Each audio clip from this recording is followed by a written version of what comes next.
Well, welcome to this episode of Chakmah Choter. We're back in our library studio, and because my buddy Dode, I can call him my buddy, he's really my king and therefore my boss, but that would be true for really everyone going forward, although it appears that we have a special bond, a unique and important relationship. But as Dode was scribing his dissertation on our relationship and describing the Choter, Dode didn't actually begin by telling us that the Choter was really smart. But nonetheless, that is something he repeats in the 14th Mashal, which is devoted in its entirety to the Choter. It is something he will repeat 4 times in the Mashal, the proverb. However, that's not where he begins. No, Dode's very, very smart man. And so he began by telling us that he has observed the Choter's wife, and that the Choter's wife is especially Chakmah. She is really smart. So she actually plays a significant role in the next story we're going to be telling. And therefore, it is appropriate to have the Chakmah wife of the supposedly also Chakmah Choter here, both sharing this story of how someone who really wasn't very Chakmah tried to besmirch her. And this is the story that we're going to be telling. So, Leah, you have been praised by the king himself, who has probably the smartest man who ever lived, recognizing that he thinks you're especially smart. He says that you are Chakmoth, which isn't just Chakmah. It is all things associated with with Chakmah. I am looking at the picture and looking at Wookie sitting there. He thinks he's very Chakmah too. Oh, wow. Are you Chokmah? Okay, there we go. So as we move forward and you consider what is revealed in the Torah, this is in the 12th chapter of Bamidbar, which is Numbers, something that we were directed to directly by Yahowah when we had this fracturing incident within the family, to tell us how we should go about resolving it. You're going to find that it begins exactly where the rebellion began, which was denouncing my wife, calling her evil. And they claimed that my wife was so evil, which is the opposite, of course, of what Dode determined, and what, of course, Yahowah and I have also determined, that she managed to corrupt me to the point that I could no longer do this job. And therefore, they needed to come in and not only do this job, but also properly represent Spirit Mom while they were doing it, and to appropriately devote themselves to demeaning my wife while trying to undercut my credibility. Because, well, they know that all the things that Yahowah has said about our relationship together. So the best they could come up with is that I married poorly, and therefore I have been corrupted and no longer can be used by Yahowah, which, by the way, is not Yahowah's position on this matter, as you will soon see and hear. So please don't make the mistake that is common among the rabbis, who assume that a concern over Moshe's wife being of a different ethnicity actually mattered. She was a Cushite. We don't actually know where the Cushi were from, but as a Cushite, she likely is because there's so many places where the Cushites heralded from, as they had relationships with a number of the ancient peoples. Once they're shown in Arabia, which is the case here. Once they're shown in Mesopotamia, Upper Mesopotamia, near Assyria. Once they're shown in association with the Upper or lower, actually, Egypt. So Yeah, they're they get around. yeah, so they get around, Mhm. and but the key thing to know is that Cush does not mean black. How in the world they came up with that, who knows? But the religious somehow came up with the notion that Cush means black, and therefore that uh, Moshe married a black woman. That's not true. In fact, the high likelihood, or the overwhelming likelihood, is that the woman that is being discussed here is Moshe's wife when he did something heroic. He saved the women who were watering their sheep at a well in Arabia after he had fled from Mitzrayim, Egypt, and did a noble thing. He stood between some bandits who wanted to harass them and steal their sheep, and Moshe intervened and said, "No, you're not going to do that. These women are under my protection." He didn't even know them at the time. You need to go away and bother somebody else. And so it was really a courageous thing for Moshe to do. And when the five young women went back to dear old dad, he said, "Well, the guy does that kind of favor for you. Why didn't you at least invite him over for dinner?" And so they went and found him, and they brought him to dinner, and he and dad got along great. Who wouldn't love Moshe? He's a man of character. He's a good man. And, If I may. And then, he came up with the idea of, you're a good guy. Why don't you marry one of my daughters? And that is likely the issue here. If I may, before you go on. Pardon? If I may, before Sure. you go on. Mhm. You and Moshe have something in common. You don't back down, and you're very moral men. And that is very rare to find these days. And perhaps it was back then too. Yeah. I think particularly when it comes to people who cannot defend themselves. Well, I'm reasonably calculated in these issues.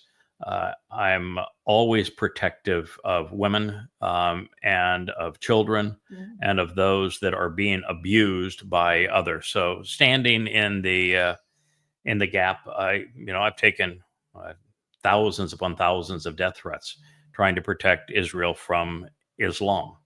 And so I know what it's like to stand in the breach between those who are being attacked and the attackers themselves. So yes, I would have stood up as Moshe did for the children of Israel in Mitzrayim when he opposed the taskmaster, and I would have done so again for the women at the well. And I do have something that is different in my case than Moshe would have, is that I have the ultimate life assurance policy. According to Yahowah, I'm irreplaceable in this job. I was just dealing with Yeshaya, the 56th chapter, I believe, and God's really clear. We are a team forevermore. There is no dividing us. We are forever joined in this project, and God has invested so much in it, and it's so important to Him that no harm is going to come to me, no matter what I would do. And so it's a little easier to stand up and accomplish what needs to be done. So just be aware that the rabbis make a really big deal about this God overreacting from their point of view. They actually say that God was inappropriate in this case in the way that he treated Miriam because it was just a squabble over Moshe choosing a wife of a different ethnicity. And really, the difference between Arabs and ethnicity and Jews is not all that significant. They're both Shemites, and second of all, the children of Israel, here to tell you, they were Babylonians initially. The family started out Goy, so when God returned to a Goy, he's just going full circle to where he began. So this is the story. God did not react. God didn't even respond to the accusation that Moshe had married inappropriately. No, but the rabbis thought it their authority. Yeah. To tell God that he's wrong. Oh, yeah, of course. Rabbis have no issue condemning God. If you read the Chabad analysis of this, they go out of their way to say God was wrong. He overreacted to Miriam, and they completely missed the issue. Why? Because they also want to claim that they speak for God, and they don't want the issue to be what the issue actually was. They want the issue to be an ethnic, racial one, that Jews are somehow superior to Goyim, and therefore the fact that he married a Cushi wife made Moshe inferior to them. And God was having nothing of that. So don't make that mistake. We're going to talk about why this began this way. And the reason it began this way is actually because it's prophetic. It speaks to what the rebellious, leprous hornets have done to try to usurp the authority that God has vested in our mission together. So what is really here is that she was only the point of contention, and it was one used to galvanize many in the community into rebellion against their actual rival, who was Moshe. It is the same situation that my wife, who is Jewish, experienced, making this prophetic. Miriam, the embittered, contentious, and rebellious. Now, Miriam's not a very good name. One of the things when I always laugh when, Jesus, which is not, of course, a Hebrew name, nor is Iusus, they're Greek names. And so there was no Iusun in first century Judea. But this notion that Jesus' mommy, the mother of God and the queen of heaven, was named Miriam is to say, I am a blankety blank idiot. Because you can't have a blessed Mother Mary, because Miriam in Hebrew means embittered, contentious, rebellious. It is someone who is mentally and emotionally troubled and despondent. It also, by the way, fits this person who has been so jealous of and unkind to my wife. It also means a well-fed fatling, sister of Moshe. So it is from Mary, bitter fatling, as well as well-fed beast, and Murrah, to be contentious, insubordinate, and disruptive in an either-or proposition. Oh, disruptive they were. Boy, what a perfect name for this cast of scoundrels, Miriam. And Aaron. Now, Aaron is also an interesting name. Aaron means the desire to serve as an adversarial alternative. There is no point in this story where Aaron gets his act together. He is just bad news from the beginning. Complete knucklehead. Complete knucklehead. He is, in the choice that Israel has struggled with since the beginning, which is between religion and relationship. Yahowah wants to have a relationship. They want to have a religion. Aaron is the guy that represents Israel's desire for religion, while Moshe is the representative of the covenant relationship. So Aaron is a schmuck. He is the real schmuck. He is the schmuck. He is the jerk of this story. Yes. And Miriam is no better. Although Miriam and Aaron both show that you can be part of the covenant. You can be engaged in doing the work of the covenant and work yourself right out of the covenant. Real quick. So this idea that once covenant, always covenant, not true. If you don't show that you are devoted and steadfast and engaged in the family for the long term, that you aren't as loyal and as committed as is God, that you don't care for the chores that have been ascribed to the family, and that you want to go off and have your own little gig, you're gone. Here's the truth, really. Yahweh wouldn't let Yisrael do it her way. What makes you think he's going to let you do it yours? Correct. Seriously. So Miriam, the embittered and contentious, rebellious one, and Aaron, the desire to serve as an adversarial alternative. And this name means alas, one alarmingly chosen to offer a troubling option. It is from Aha, Not So, which is an emphatic adversarial situation with an alarming cry. R, to be otherwise and own all things pertaining to this, none of which are good. Spoke, Wadavar, communicated words to control others destructively. Appeal perfect, the object of the hostile narrative, was to have Moshe suffer the consequences on an ongoing basis.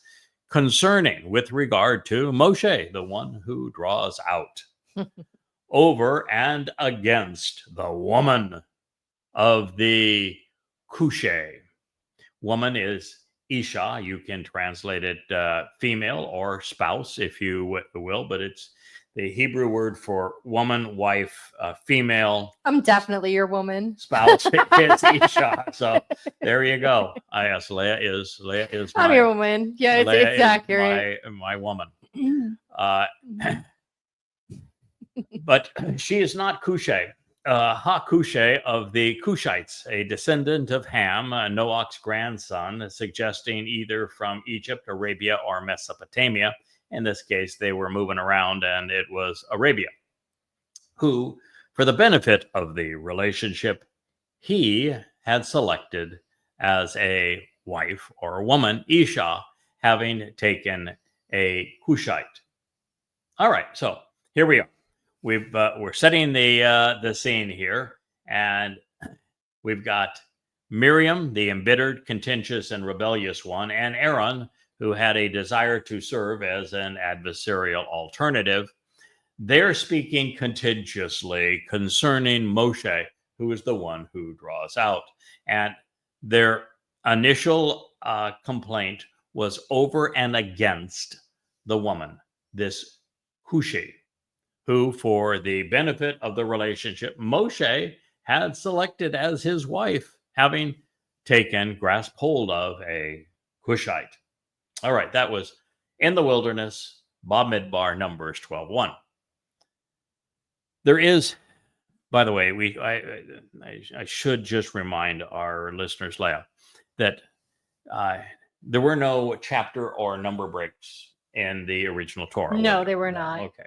What precedes the 12th chapter, as we know it now, of Numbers? 11th. The 11th chapter. Wow. See, Dode was right. She got it right. You know what the That's not hard. Do you know what the 11th chapter of Numbers covers? What is the event of the 11th chapter of Numbers? Oh my gosh! Okay. It talks about the bull. No.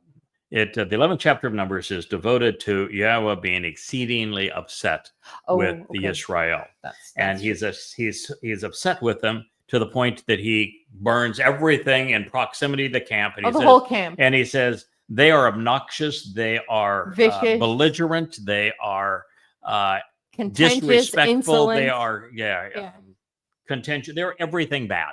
They're just impossible. I want nothing to do with them. I'm going outside the camp, and I'm going to show my frustration by burning everything up. And so then they didn't get the hint that was probably a bad idea. So they continued to be belligerent, and they came up to Moshe's tent and started belly aching there. Yeah. And Moshe just finally said, I've had it. Now, finally, they're only 3 days out from Choreb. And Moshe says, I've had it. I can't deal with you. I don't understand you. I don't like you. I don't want to be here. And he has a meltdown. And he tells Yahweh that these people are impossible, that the job he has been given cannot be done. He wants no part of it going forward. And that you might as well kill him now. That the worst part of the whole thing is that there's a mother goddess cult emerging in the midst, and that I want no part of this. You might as well just kill me because no one can do this job. These people are impossible. And God agrees with him. Yeah. And it's an amazing story.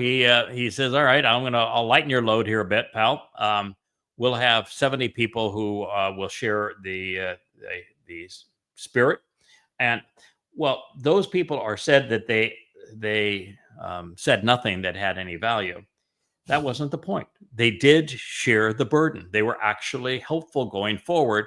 Moshe had someone who would work with him so that he wasn't doing this all alone. He would speak uniquely and individually for God, and no one else would speak for God. But there was a team of 70 people surrounding Moshe that would make the job possible. And then as God has created this accommodation for Moshe, we find miraculously, prophetically, that there are two people that are ultimately going to resolve this rift between Yisrael and Yahowah, which is so severed at this point that God says, I want nothing to do with you, and Moshe has given up on them.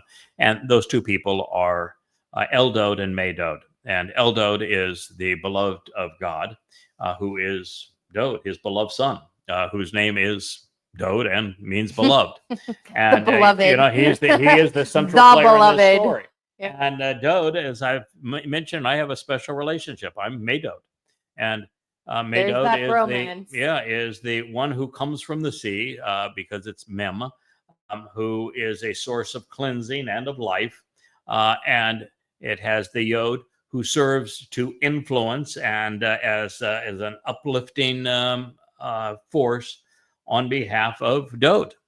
So he's the one that presents to Yisrael a restoration of the relationship they should have with their king, with their Messiah, with the Son of God and their Savior, Dod.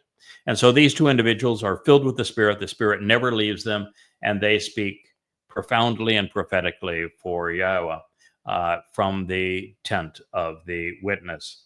And so this is the 11th chapter of Bamidbar.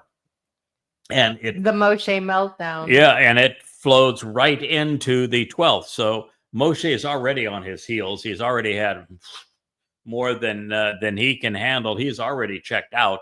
And now he has his own brother and sister come up to him and give him lip on his wife because they want to claim that he's been incapacitated and that they now should have the responsibility of speaking for God. We too speak for God. Yeah, that's exactly as the Mother Goddess cult has claimed. And they have their own translators too. And in our case, although he follows my format and uses my transliterations and completely copies my style, and doesn't totally doesn't offer anything new, and doesn't do it as well by his own admission. So there is an attempt among Christians here to make this about race, suggesting that the Cush here denotes someone's skin, pigmentation, or ethnicity. But there is no correlation to black in the word. All that matters is that she was of a different ethnicity, even if marginally so, than the others in the group, which was a means to disparage and discredit her, while using her to make Moshe vulnerable to being manipulated by these consequences and these co-conspirators. This was, therefore, a harbinger of what occurred with my wife, Leah, who is a Jew. And I've made this point a number of times. Leah's way of introducing herself is, hello, I'm Jewish. My name is Leah. Yeah. And I let them like an easy door out. You don't like Jews? Just get Jewish, it right out. Get right out. I am your token Jew. And if you don't like Jews, then you're not going to like me. Definitely not. But that's okay. I don't like people anyway, so it works out very well. Kind of like putting a fence up, a little bit around a home. So this was a harbinger of what occurred with my wife Leah, who is a Jew, and therefore, unlike me in that regard, although I have been, I think, on a path that makes me more Jewish, more Yehud, certainly. More Yehud than most Yehud. More Yisrael and what those names actually mean than any other member of the tribe. But unlike me, racially, we're different. I have to be different. Otherwise, I could not be the man from Edom, and I couldn't be the Nakar, the observant foreigner. And I've seen your DNA. About. You're definitely Goy. Yep. So unlike me and them, at least from their Goyish perspective, where Yehudim are commonly degraded and demonized. And the same logic and tactic was deployed by the leprous hornet's nest of Goyim Motherites. In fact, demeaning my wife to discredit me became an essential plank in their rebellion and was featured as part of their teachings. Yes, they had a whole More like teaching. diatribe. Yes, they had a whole teaching on the evil nature of my wife. They actually said I saw that every it was bit of it. Zechariah, either 5 or 6, that depicted my wife as the whore of Babylon. Oh, they've said much Yep. worse, but we cannot reproduce those here on this show. Yeah, so we actually did a program on that, and no, not so much. But this individual, the psychopath that led the rebellion, she does bear a lot in common with that whore. And she is discarded in Babylon. So that we are clear in all of this, we are not told if the woman being harassed by the other women and by Aaron, who was the purse puppy of Miriam. And that's important because this woman, the psychopath that led the insurrection, she also had a purse puppy. And this woman was attacked as Zipporah. Zipporah it was the woman that Moshe married after having her recommended by her father and after having stood up to protect she and the rest of her sisters. So if so, she was one of the 7 daughters of Jethro, the shepherd, and the priest of Midian, whom Moshe married upon his arrival in Arabia. This is likely because the story of their meeting, where Moshe defended her and her sisters from bandits and then was invited to break bread with dear old dad, is one of many affirming Moshe's remarkable character. It also reveals that Goyim were more appropriate and more appreciative, really, of, and this is really true, boy, of Moshe. that Goyim are more appreciative of Moshe's heroics than are Israelites. I'll agree. No, the Torah is quite clear on this in this regard. The Goyim are more appreciative of Moshe's heroics than are Israelites. And if victim of the assault, this victim was not Sisbora, which means, by the way, the early bird. It's a lovely name. I mean, imagine having a wife named Early Bird. It's Sipporah. It even sounds pretty, the way it dances across the tongue and floats away. So if it was not Sipporah, then we do not know the woman's name. There would be no telling whether she was an additional wife or a subsequent wife, should Sipporah have predeceased Moshe without mention. No, I don't think that's true. Although, since this is very early on during the Exodus, Sipporah is the most likely victim of this racial assault. Further suggesting that this was Sipporah, in Shemoth 4, we discover that it wasn't until Yahweh grew frustrated with Moshe and confronted him over the life and death matter of the failure to circumcise their son that Zipporah did so.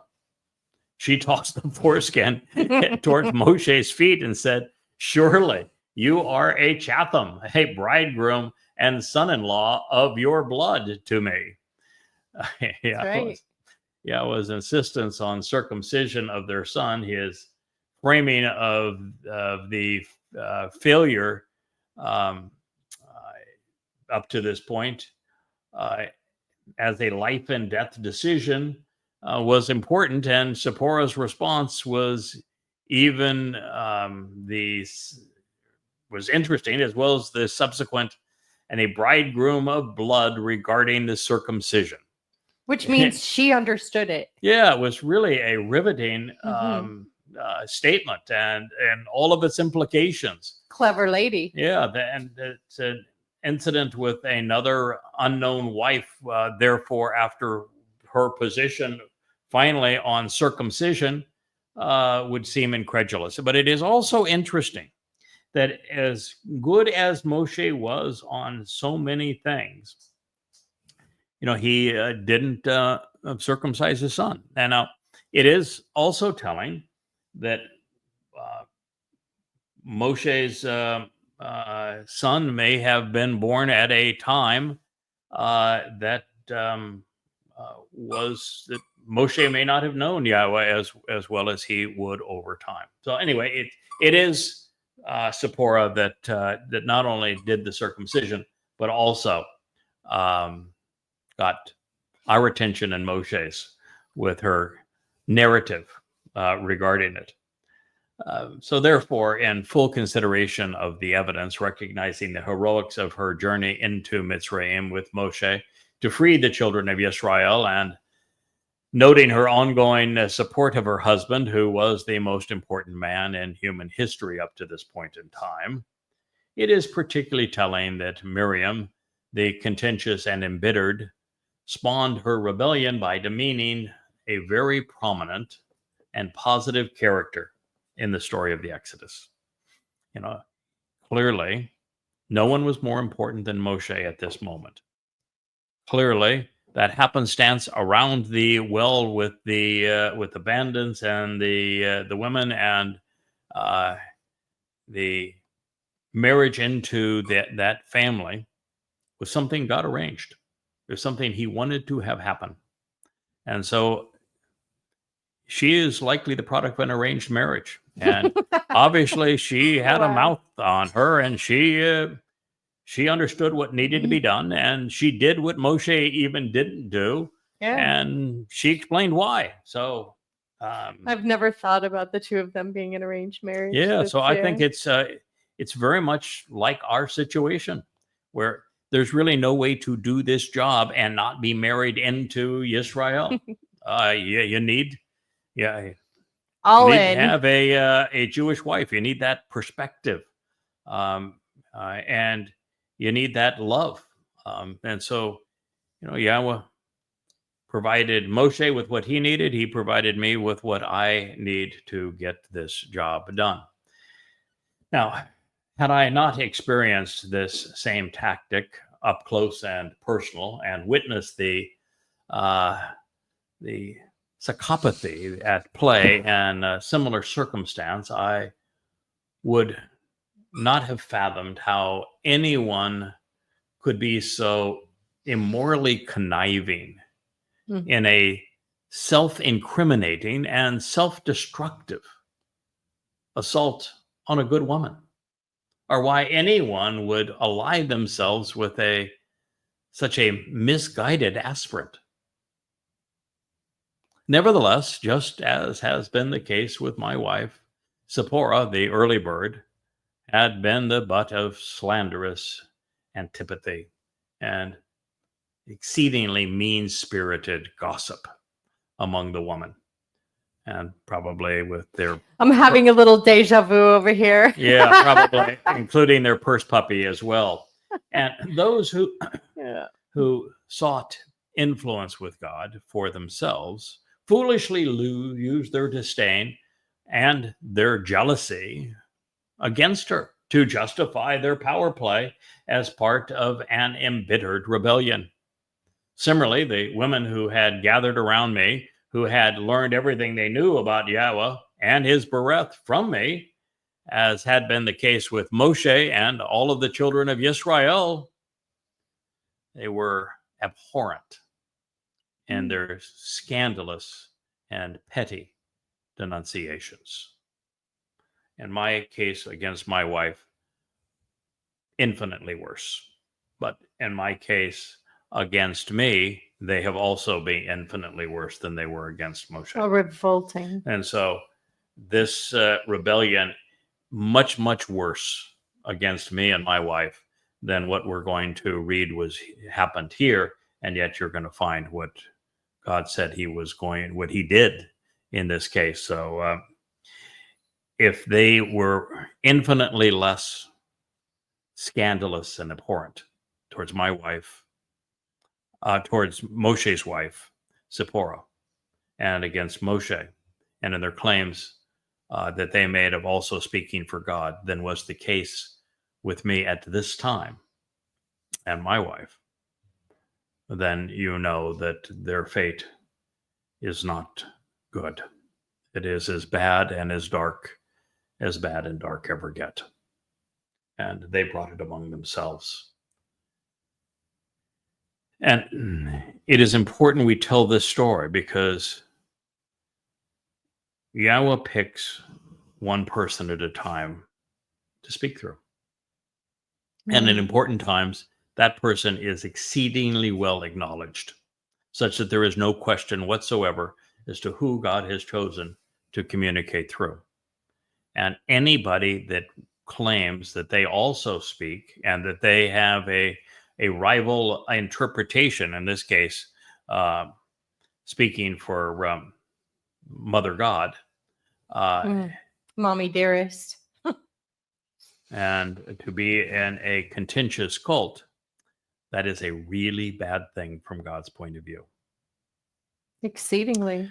So 3,400 years later, and on the cusp of the final exodus from the Mitzrayim religious and political crucibles of the oppression of the time of Yaakov's Sar troubles, we find this all playing out again, which is exactly how Yahweh uses the past to teach us how to deal with future circumstances. And this time, we're witnessing a much more severe rendition of the revolt than was brought against Moshe's unique and vital standing with Yahweh at the time. We are not only running out of time to save the Israelites, today's Mitzrayim, or today's Miriam in this case, continues to babble, to be confounded by commingling truth and lies, and her Aaron has doubled down rather than backing down. He's put himself in a very bad situation and lured others to do the same, although their cadre of fellow hornets has dwindled to, well, less than 2 handfuls and probably as few as 6. And that makes this entire story prophetic of the challenge once posed to my responsibility at this time for God's people as his Choter and Nakar, his Kol and Zeroah. And while that is why Bamidbar Numbers 12 was written, it's for our benefit. There is yet another advantage because that story doesn't have any application to what occurred 3,400 years ago. It is for us today, as was Numbers 11. It's actually counterproductive prior to us understanding its implications now. And thank goodness we had a blueprint for how to deal with it. That was God's answer. When I asked him, how do I deal with this? I'm inferring that there was no written instructions that I could find in his Torah and prophets on how to deal with this. And he said, young man, haven't I just directed you to Numbers 5 and Numbers 19 on who the red heifer is and your role as the red heifer to cleanse the adulterous woman of Numbers 5? And you don't know that I've already answered this question as to how you're supposed to respond to this specific incident coming up exactly the same way? You're pretty good at math, kid. Why don't you look in the middle between Split the difference. 5 and 19? Yeah. Oh, okay. Well, this is what we found. Amazing. Yeah. So while that is why Bamidbar Numbers 12 was written, and it's for our benefit, there is another advantage. The reason that rabbis focus on the conflict with Diaspora, rather than the challenge to Moshe's authorization as Yahweh's lone voice. And the reason they accuse God of overreacting is that this story condemns them. It's about them. For having usurped Yahweh's authority by way of their oral law, their Talmud.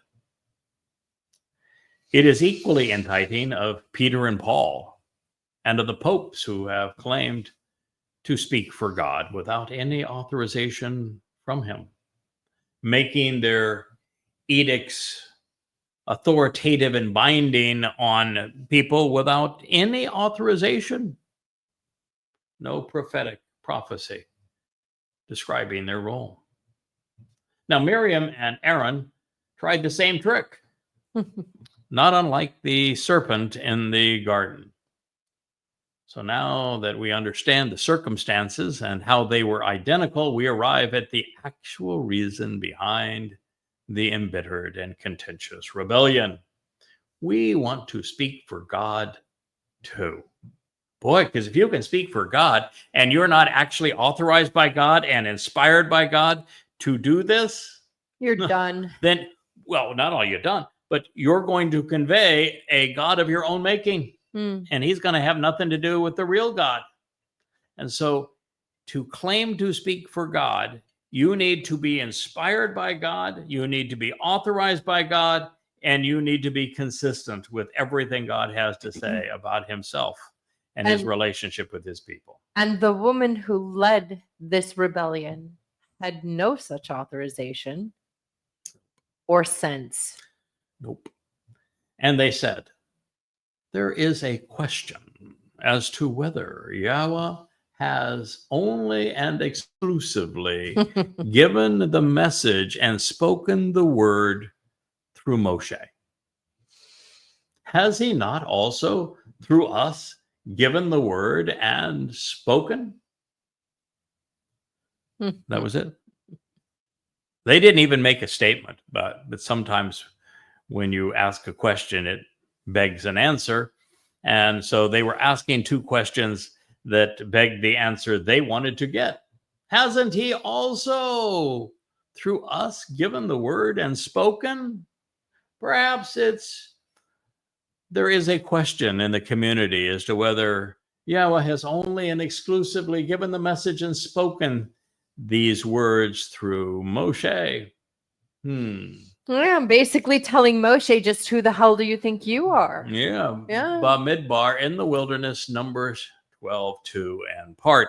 They were questioning Moshe's authorization to speak for God and to be the lone spokesperson for God. God had no issue whatsoever and actually was supportive of the idea of them supporting Moshe. When Moshe exclaimed the Song of the Sea, it was Miriam who led the women's chorus, where she was considered a prophetess for that moment. So she was clearly part of the covenant at that moment. But then she says, well, I also want to speak for God. And God said, no.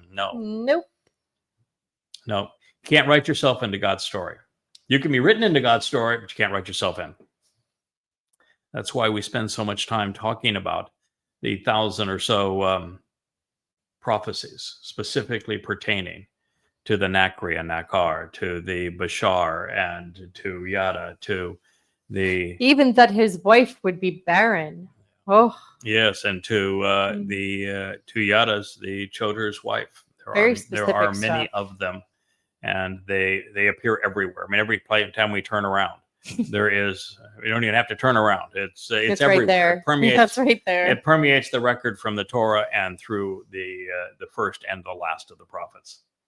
So there is no question that Yahweh chooses. And that he introduces, inspires, beholdens, equips, forms narratives around, and is tremendously supportive of the men through whom he communicates to his people. There have been very few of them, especially in major roles. So we know a great deal about each, in addition to their place, their time, the challenges they endured, their opportunities as well. Therefore, the answer regarding others contributing to God's message, apart from his chosen implements, was, and it remains, no. Or like hell no. No, just no. Absolutely not. You know, we have, and I've been exceedingly pleased with having a supportive team, as Yahweh provided the 70 around Moshe to carry the burden, because it's a lot to undertake.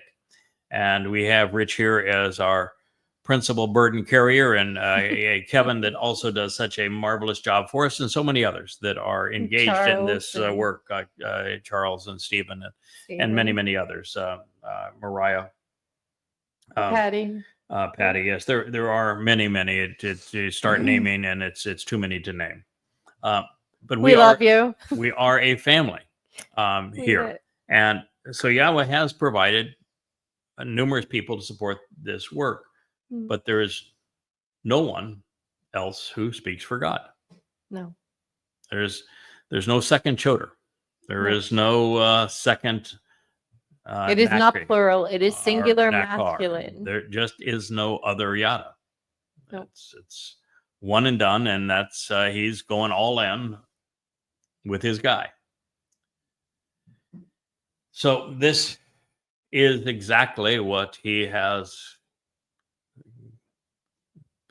known, that is identical really to the current rebellion against me, and that God foresaw it and provided these instructions 3,400 years ago.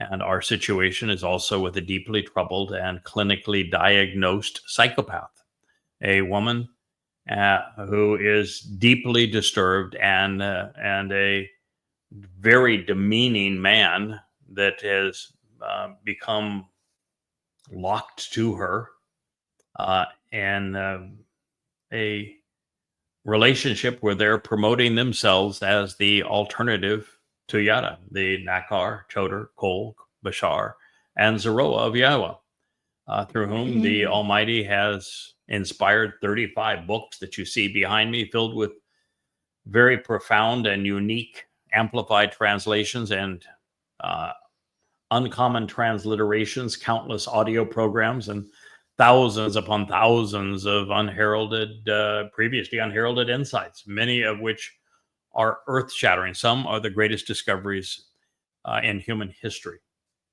And that is true. And if I may, we are all free to choose Yahweh's words, where they go, where they lead, and to follow them. Or we are free to choose something else. Yeah. But you are not free from the consequences. That is correct. You can make your choice to I too speak for God, but that comes with a severe penalty, a real consequence. Listen, I didn't write myself into this story. Nor did I. Yahweh wrote me in long ago, and my qualifications are many in this case, but the most important of them is I was willing, and I was willing going back 24 years ago. And it's not just willing, but I have been steadfast, and I have been devoted to this for 24 years. And you can't make up for that time, because it's a very steep learning curve, and it requires an enormous amount of study. And we have done things together that no one has ever done previously. And so the evidence that proves that the 1,000 or so prophecies that Yahweh has provided regarding this role that he has asked me to play, and that he is supporting with his 7 spirits, is overwhelming. The statistical probability of being anyone else at any given, it's zero. It's out of this world. There is no probability. No. And so I recognize what I've been asked to do. I've accepted the role, but you can't write yourself into this. You're either written in or you're not. And in this case, of course, they are using to make their point the very words, the names, the accolades, the insights that Yahweh revealed through our collaboration. Because as was the case with Moshe, they would know nothing of God apart from what I, as Yada, had written and spoken about him.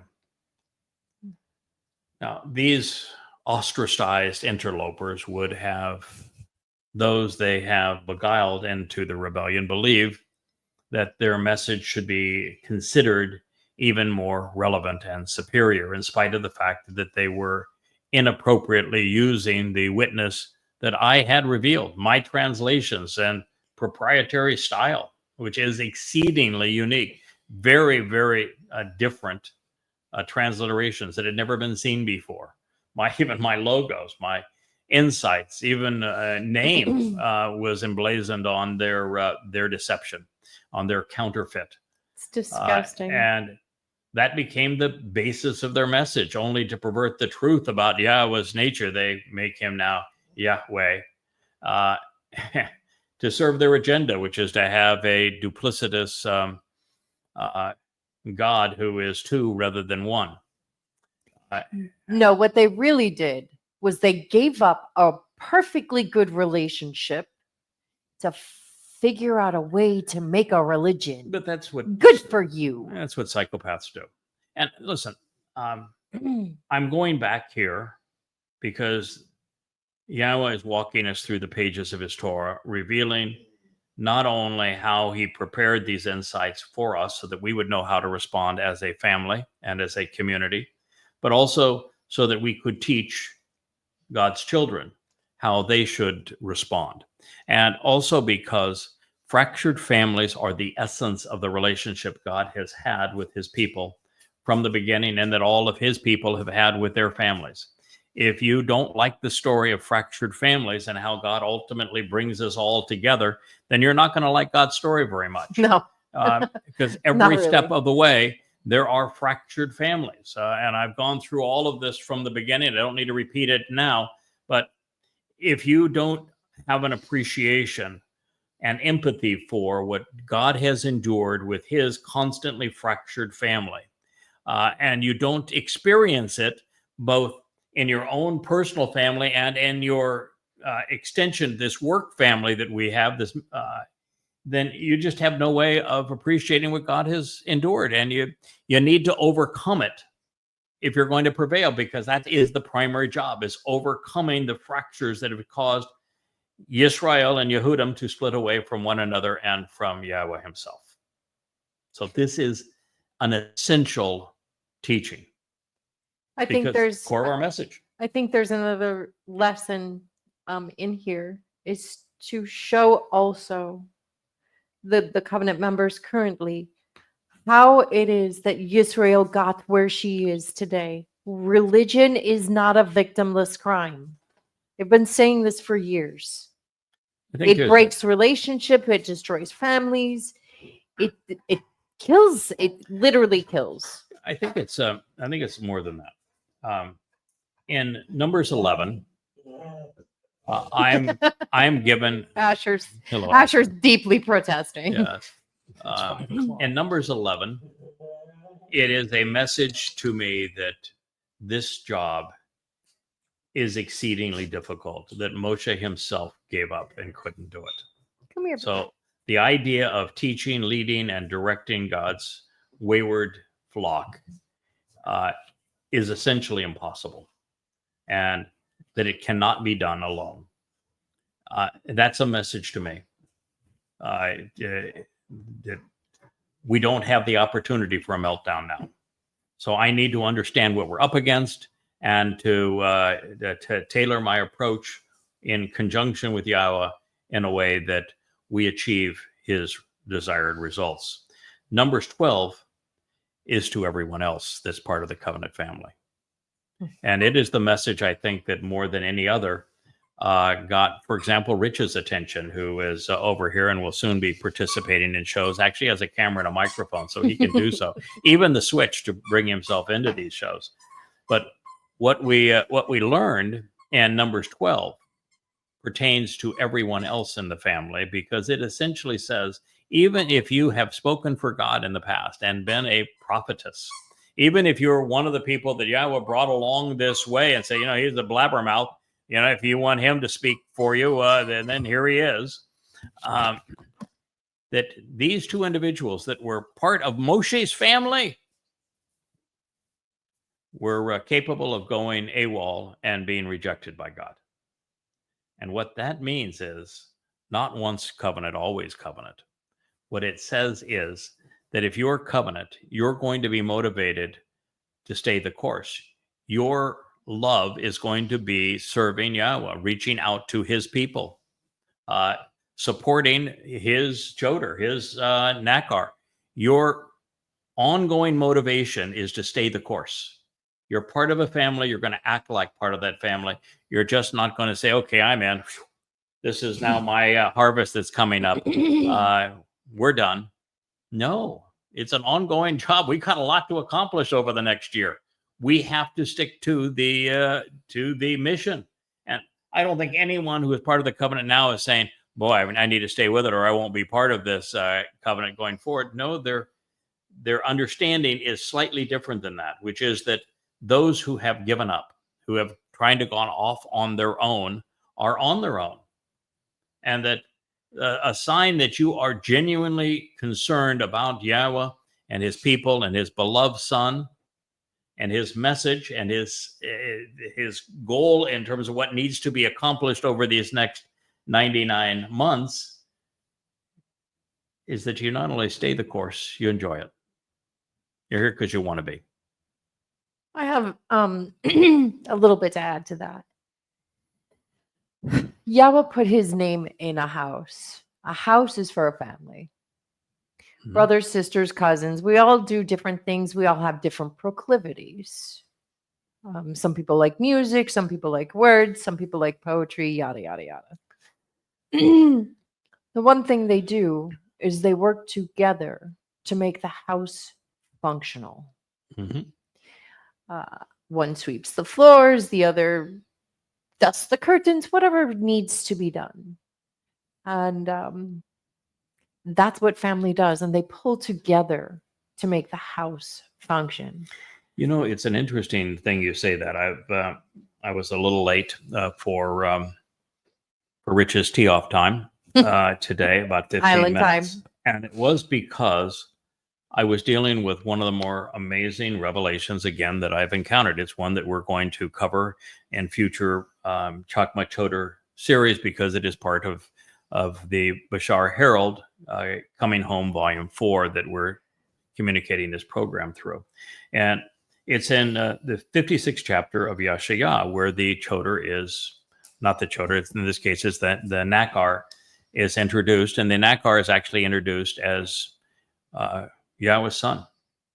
So he is. Whoop, whoop. So he's given a really special place with Yahweh, not only being the observant foreigner, but Yahweh's son. And you'll find that I talk a lot about that. Why that introduction was made. But as we go down the list, God speaks of those who would be contentious but unproductive, and how they would challenge his Nakri and his relationship with him. And God says that his relationship with the Nakar is inseparable, that they are joined together, that where the Nakar goes, he goes, where he goes, the Nakar goes. They are inseparable, and they're inseparable forever, and that nothing can get between them. But then he actually ends it by saying that as a result, he is over and near and beside the Nakar's home. He's part of his home and family. So how interesting. So it's really interesting. He says, yeah, so nothing is going to separate me. And because I'm over and above and around and near his home and family. It's really the next part of it's also, I can't keep a secret very well. No, you are terrible at secrets. The other part is that it talks about someone who is unproductive but claims to have some authority, who suggests that Yahweh is now a withered and shriveled tree that can no longer produce fruit. Oh. And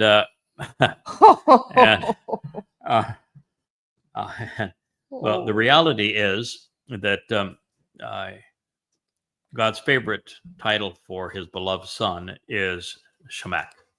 It means that he's the main branch, and he's the main branch of the tree of lives. And his favorite title for the role that we're engaged in together, the one that Is a talkative necessitates stick? the seven spirits of Yahowah, is Choter, which is a stem. Where do you find branches and stems? On trees. On trees. And what I gotta say, don't think for a second that that the branches off of my tree have shriveled and are not productive. And then, of course, there's two other trees in God's story. They sit on either side of the menorah and are planted right on top of the Temple Mount. They are the two witnesses, Yada and Elia, and they're going to bear fruit too. So it's a very interesting comment. And until you have this foundation of knowledge of God's entire story, you would never recognize why God would use that term. That that the unproductive ones are going to think. I will say that I'm a withered and shriveled tree. Well, oh, they called us worse than that. so there you go. God is saying, no, not so much. No. That is not the case. So the ostracized interlopers, if you will, have beguiled this mini rebellion, and we wouldn't even be thinking of it if it wasn't for the fact that a wee It's little recorded helper, in a wee little Torah. helper. We've had 3 here recently without even a request. I've not made any request. I don't even think about these people. I've made no request, but we've had 3 people that have provided us with their notes of their agenda, their communication between themselves. And I mean, they are really, really nasty. I mean, they really are. They're scared to death of me, and yet hateful of me. It's this weird combination, and they remain absolutely fixated on demeaning Leah as a way to demean me. We have under the desk right now a love affair between our two dogs, Asher and Wookie.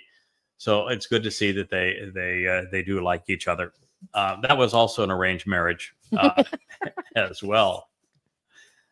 So we know that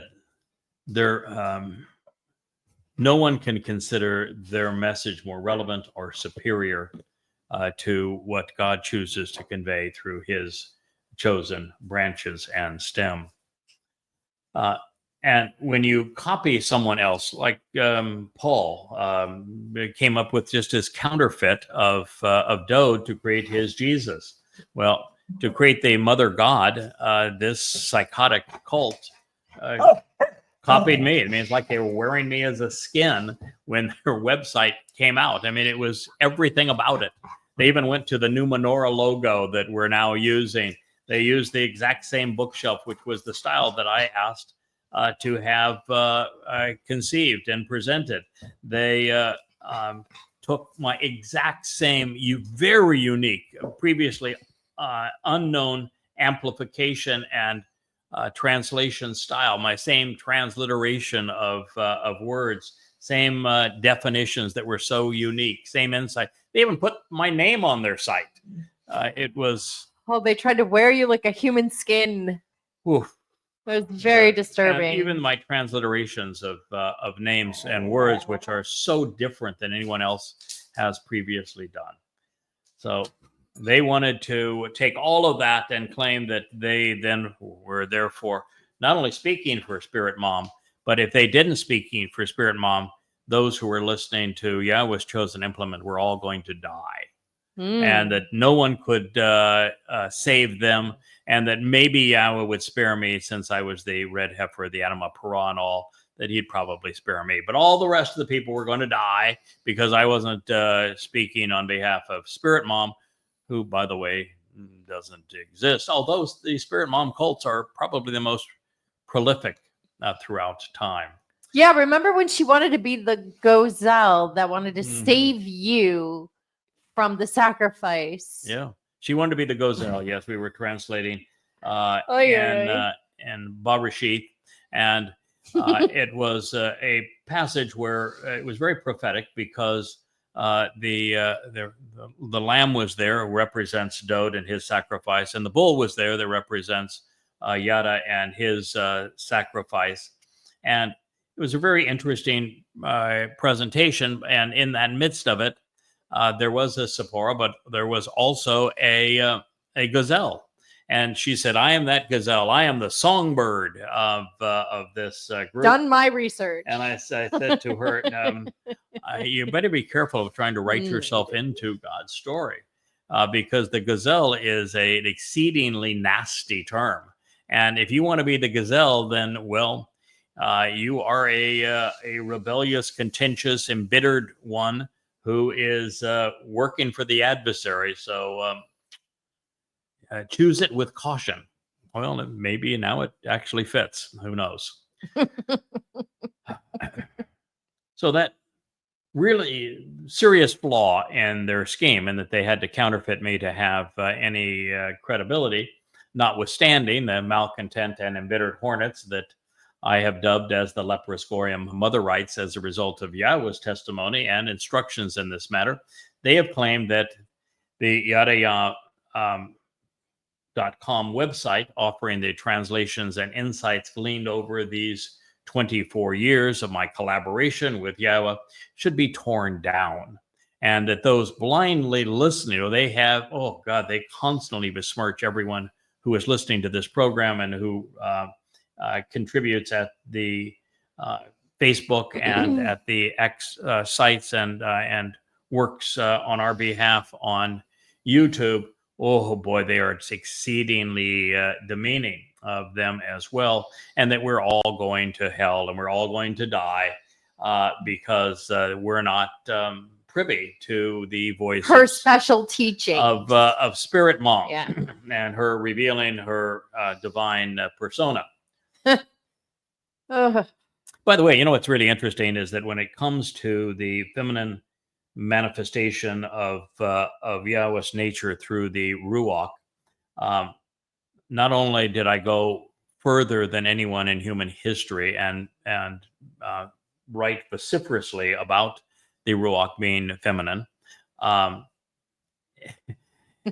went too far. Yeah. Rather than not going far enough, I went too far. In fact, we even had to conduct a mama-ectomy to make certain that we recognize that Yahweh never presents himself as anything other than our Father and masculine, and that the fact that the Ruach is a feminine noun, well, so are thousands of other Hebrew Torah. words. Torah is a feminine noun. It doesn't make Torah a woman. No. Bereth, covenant, is a feminine noun. It doesnn't make the family comprised of all women. So you just have to be careful, and they just went way overboard. I actually went too far, and the very thing they blame me of not going far enough. And that it would be deadly.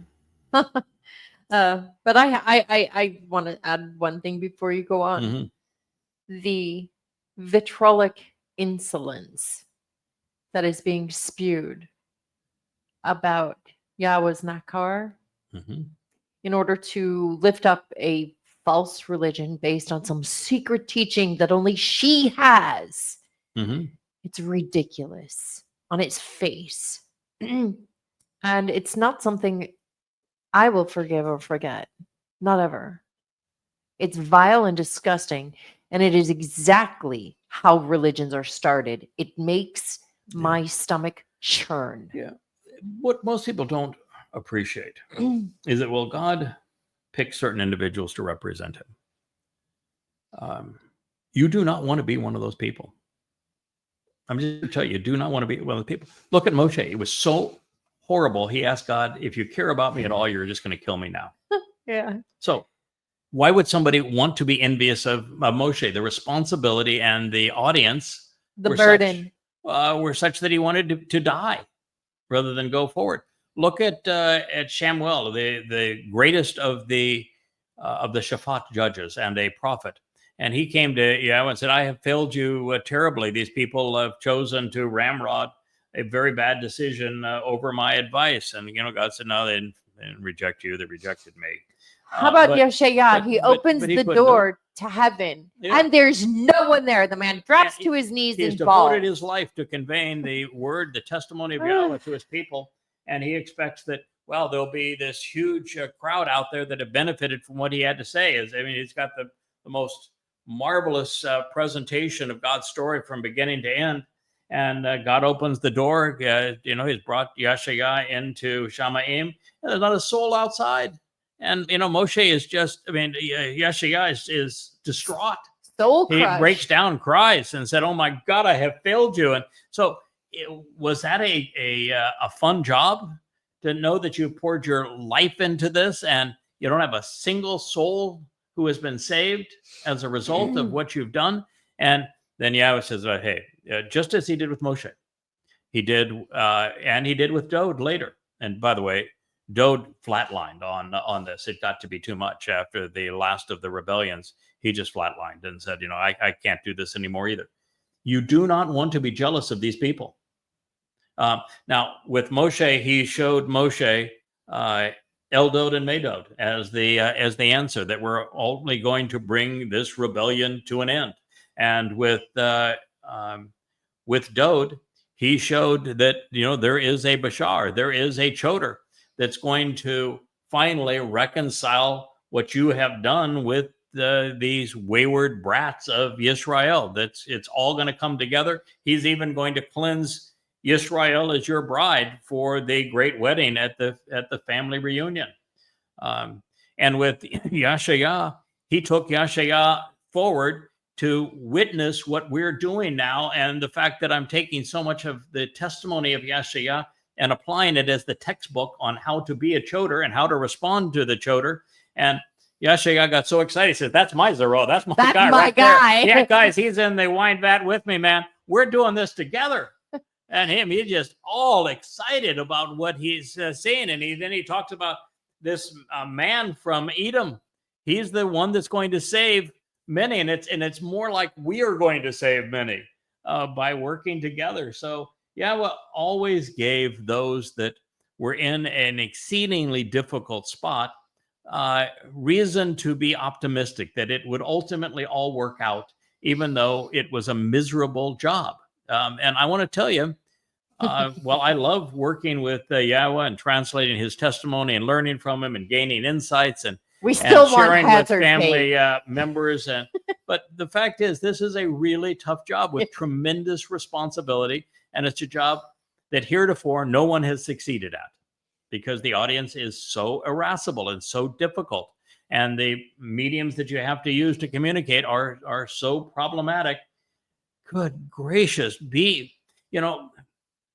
I've been fortunate in times of my life, and I've owned really nice, fast airplanes and really big, luxurious boats, and learned how to operate them and myself. And what I constantly told people as I'd have them in guests, either in my airplanes or in my boats, is that there is one thing that's always better than being the owner and operator of a nice airplane and having nice a friend with one, and that's being friends of somebody that owns a, because you get the advantage without any of the responsibility. And so I constantly tell covenant members, the job that you have is much better than the job that I've got. I'm voting for hazard pay. Yeah. So, enjoy it. Don't be envious. This is something you do not want to envy. No. And you don't get in God's story to write yourself in. He either writes you in, or you are you're somebody that is making a contribution, but not as one of the main characters in the story. More so, you don't get to write another story. No, ever. No, you don't get to do that either. That's why the rabbis are in trouble, and the caste that created Christianity are in so much trouble. And well, I would say that Muhammad and Allah are in so much trouble, but that's laughable in their situation.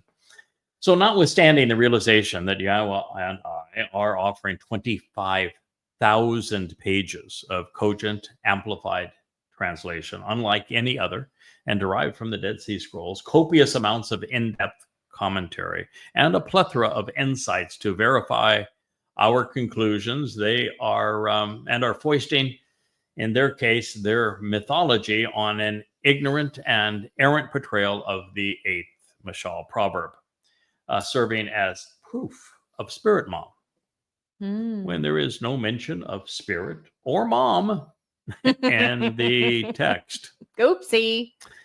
But they're relentless in their claims of her nonetheless. And the very fact that you point out, I'm sorry, but it's just like all religious people. I'm sorry, but what you've just said here is contrary to the evidence. And they just get belligerent. So we live in a post-fact world now. Yeah. So, post-fact world. Yeah. While their irrational position is invalid, indeed traitorous, there is an even bigger issue. And that is why Yahowah directed me to and us to Bamidbar, Numbers 12, to begin our resolution of this matter. God wants us to know how we should respond when someone claims that God has more than one authorized voice. I know how to respond. Nuclear. Yeah. So who is right when there are mutinous conflicts? Can a person speak for God when their intent is to censure and constrain the chosen voice of God? Can you create a counterfeit of Jesus Christ when you are robbing the very Son of God and the Messiah in the process? Not if I'm in the room. I don't think so. Can you write a Talmud that has rabbinical authors and claim that it's a Torah?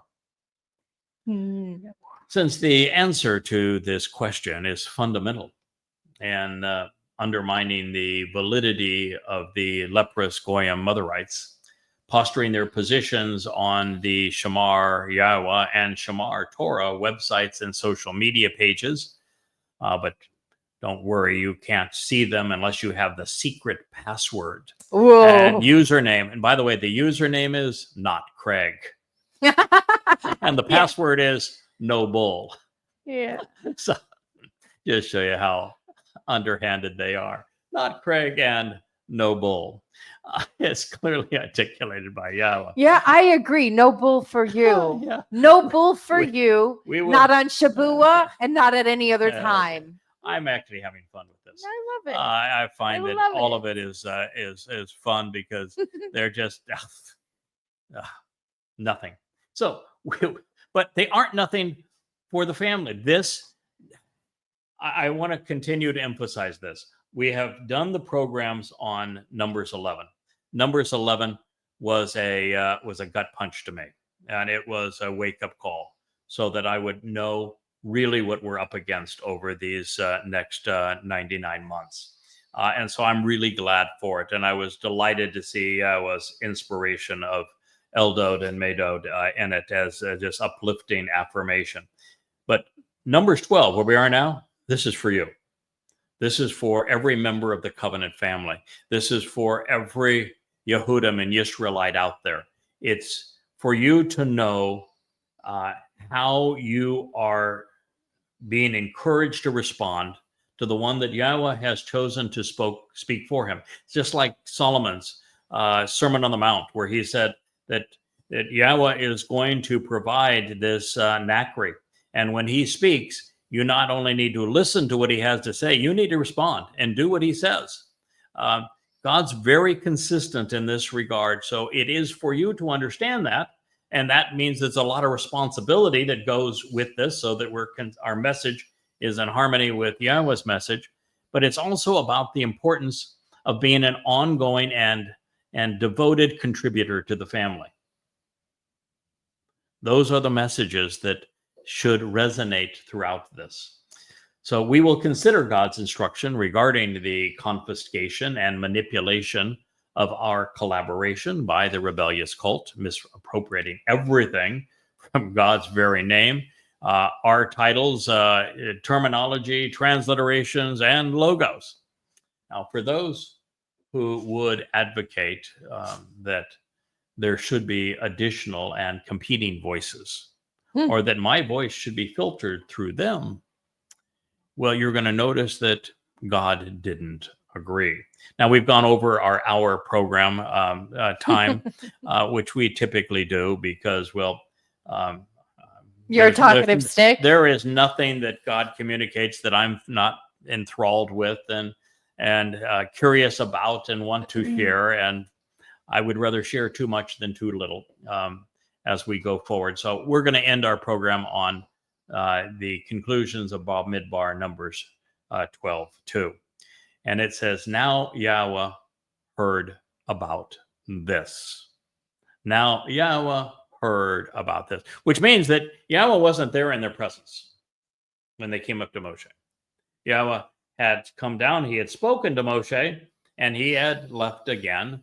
He didn't want to spend any time around them, and he wasn't actually there as this happened. He just said, and Yahweh heard about this. Because I told him. Yes.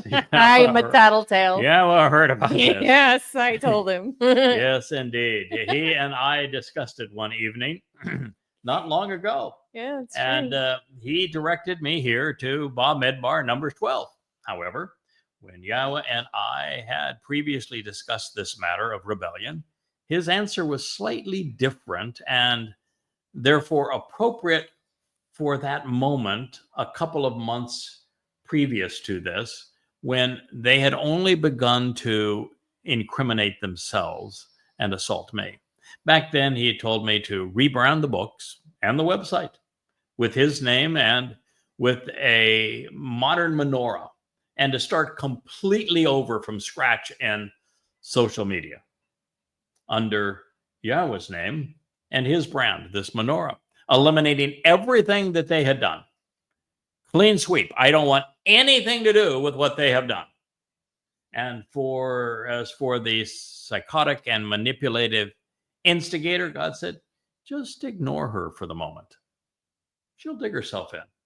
Just ignore her for the moment. We got things we need to accomplish. So I went about his business and I said nothing. All the while, the rebellion grew to such an extent that I was mocked and deliberately thwarted by them, as they did exactly what Yahweh and I asked them not to do, all the while misappropriating his testimony and my contributions to annul all that we had and would achieve. They even claimed that the upcoming Shabuah harvest was theirs. Now, fast forward a couple of months, and now that this rebellion is too caustic and cancerous, erroneous and antagonistic, that it cannot be ignored without crippling the mission, because they really went very aggressive trying to bring us down. That literally precluding the success that Yahweh intends through our collaboration together. I brought up the issue again with Yahweh, and that is when he directed me here. This is his answer.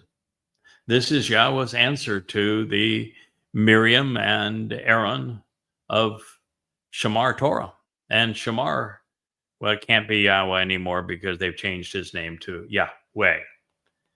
And the leprous Goyim Motherites, as well as to their fraudulent use of our collaboration and the promotion of their mother goddess cult. This is why God is saying. Okay, so I'm going one more statement beyond what I said I was going to do, but we'll end here. So, the lone individual, this singular man, Moshe, answered.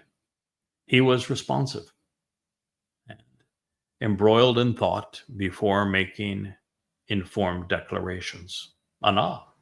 He was sincere, straightforward, and devoted in his investigations and answers, lacking pretense while concerned with thinking and responding. He wasn't arrogant or prideful in his reply, even though he has been mistreated and harassed. From Anah to answer, respond, and testify under duress.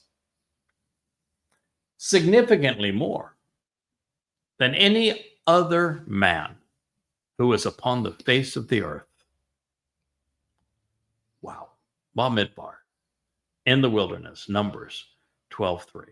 I'm going to let you contemplate on these unique qualifications of Moshe that were greater than anybody else on the face of the earth. Moshe answered. Moshe was responsive. Moshe replied, and he was embroiled in thought before making informed declarations. He was sincere, straightforward, and devoted in his investigations and answers, lacking pretense, while concerned with thinking and responding, not arrogant or prideful in his reply, even though he has been mistreated and harassed, significantly more than any other man who is on the face of the earth. These are attributes, obviously, and responses that mean a great deal to Yahweh. I thank you for listening to this episode of the Yahweh blog.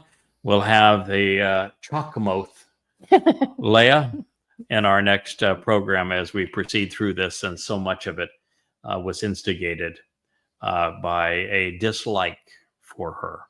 But, I have countered that with more love for her than their dislike by a millionfold. So it's all good. Thank you for listening.